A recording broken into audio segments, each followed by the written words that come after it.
There's a wonderful old saying. It's one of these things that gets attributed to like absolutely everybody in Christian history.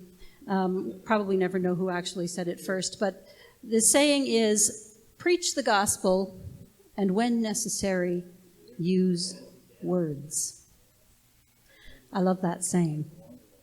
An awful lot of my ministry, the things that I do for God, don't happen in this building. They happen out, on the streets and on the beach and in the park. And it's funny because every now and then, whether I'm, getting water for somebody or giving somebody a ride somewhere or just, holding somebody's hand until the ambulance comes, because that happens. Every now and then somebody will ask me this question. And a couple of years ago, I finally came up with a good answer for this question. Okay, so the question is, why do you do what you do? Are you a social worker? That's the question. Are you a social worker?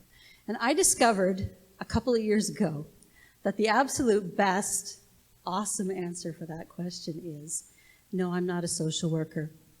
I'm a pastor. Because when I say that, the conversation changes. When I say that, suddenly they're not talking about me anymore.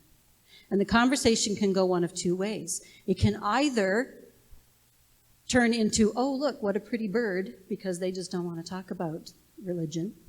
Or it can be an opening for a conversation about faith, about Jesus, about what I actually believe and why I do what I do. There are different kinds of testimony, and for me, sometimes that bottle of water and the bag of tomatoes, that's my testimony because I'm doing it in Jesus' name. There are other kinds of testimonies that we share within our congregation, and that's what we're doing today. Baptism is a form of testimony. Baptism is standing up and saying, yes, I am following Jesus. Yes, God, I am yours. Another form of testimony is the songs that we sing. Sometimes we sing songs that only people who are Christians will understand.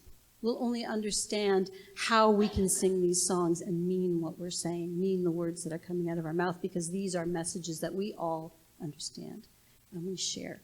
And we are going to sing some songs of testimony, and I hope that you can sing these songs truthfully. I hope you can sing these songs meaning the words that are coming out of your mouth, because you are following Jesus, that you are his, and that you are choosing to be what he says you are.